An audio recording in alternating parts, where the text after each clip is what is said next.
بسم اللہ الرحمن الرحیم۔ حضرت عبداللہ ابن مسعود رضی اللہ تعالی عنہ حضور اکرم صلی اللہ علیہ وسلم کا ارشاد نقل فرماتے ہیں کہ اس امت میں خاص خاص قسم کے 4 فتنے ہوں گے۔ ان میں آخری اور سب سے بڑا فتنہ راگ و رنگ اور گانا بجانا ہوگا۔ رواہ ابو داؤد رحمہ اللہ۔ اللہ کے رسول صلی اللہ علیہ وسلم نے اس حدیث میں 4 فتنوں کا ذکر کیا ہے، اور اس سے مراد خاص قسم کے اور بڑے بڑے فتنے ہیں۔ حضور نے ان 4 میں سے اس حدیث شریف میں صرف ایک آخری فتنے کا ذکر فرمایا ہے۔ حضرت عمران ابن حسین رضی اللہ تعالیٰ عنہ سے ایک حدیث میں آیا ہے کہ حضور نے فرمایا کہ 4 فتنے ہوں گے۔ پہلے میں لوگوں کا خون حلال کر لیا جائے گا، دوسرے فتنے میں خون اور مال حلال کر لیا جائے گا، تیسرے فتنے میں خون، مال اور شرمگاہیں حلال کر لی جائیں گی،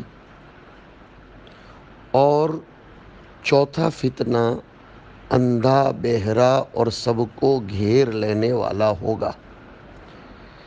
اس سے ان فتنوں کی تعیین ہو گئی۔ پھر فرمایا کہ آخری فتنہ فنا و تباہی کا ہوگا، اور اس آخری فتنے سے مراد دجال کا فتنہ ہے۔ بعض احادیث میں ہے کہ حضرت ابو ہریرہ رضی اللہ تعالیٰ عنہ سے مروی ہے کہ حضور نے فرمایا میرے بعد 4 فتنے ہوں گے، اور چوتھا فتنہ بڑا سخت، اندھا اور سب پر حاوی ہونے والا، مسلط ہونے والا فتنہ ہوگا، جس میں امت آزمائش کی وجہ سے اس طرح رگڑی جائے گی جیسے چمڑا رگڑا جاتا ہے، یہاں تک کہ اس زمانے میں اچھی چیز کو برا اور بری چیز کو اچھا سمجھا جائے گا۔ لوگوں کے دل مر جائیں گے جیسے کہ ان کے بدن مر جاتے ہیں۔ ایک اور روایت سنیے۔ حضرت حذیفہ رضی اللہ تعالیٰ عنہ فرماتے ہیں کہ حضور صلی اللہ علیہ وسلم نے فرمایا تم قرآن کو عرب کے لب و لہجے اور آواز میں پڑھا کرو۔ بلحوثوں کے، لالچ کے مارے لوگوں کے نغموں کی طرف پڑھنے اور یہود و نصارہ کے طرز قراءت سے اپنے آپ کو بچاؤ۔ میرے بعد کچھ لوگ آئیں گے جو قرآن کو موسیقی اور نوحے کی طرح گا گا کر پڑھا کریں گے۔ قرآن ان کی زبان ہی پر صرف چلتا رہے گا، زبان زبان ہی پر ہوگا، حلق سے نیچے نہیں اترے گا۔ ان کے دل بھی فتنے میں مبتلا ہوں گے، اور ان کے دل بھی جن کو ان کی نغمہ آرائی پسند آئے گی۔ رواہ البیہقی فی شعب الایمان۔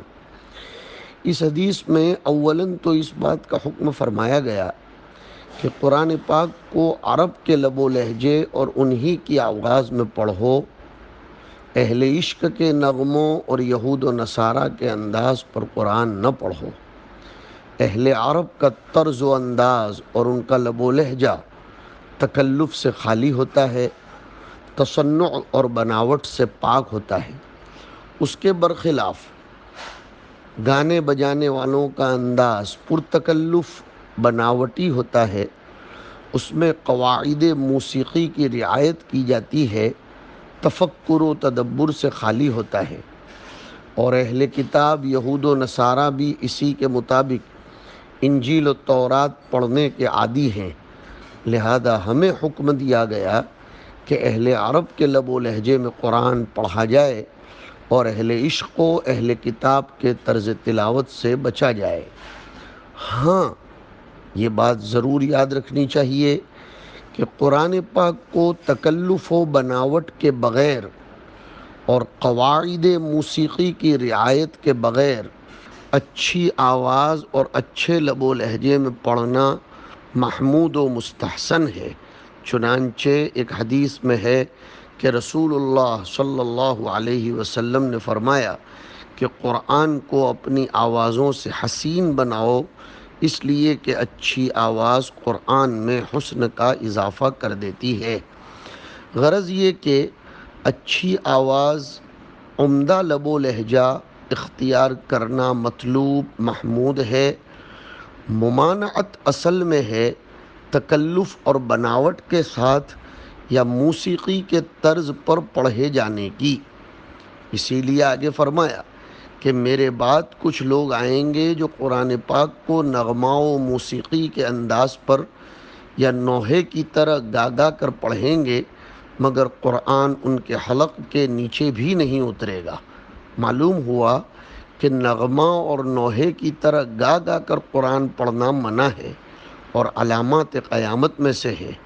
لیکن ہم پھر سے دہراتے ہیں کہ اچھی آواز و انداز سے پڑھنا تو محمود ہے، نغموں اور گانوں کے طرز پر پڑھنا ممنوع ہے۔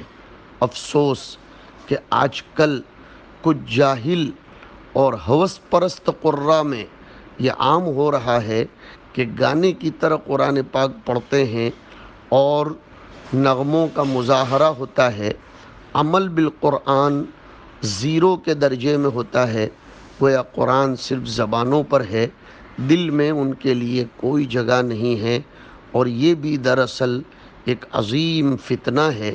اسی لیے آگے فرمایا کہ ان کے دل بھی فتنے میں مبتلا ہوں گے اور ان لوگوں کے دل بھی جو ان کی نغمہ آرائی کو پسند کریں گے۔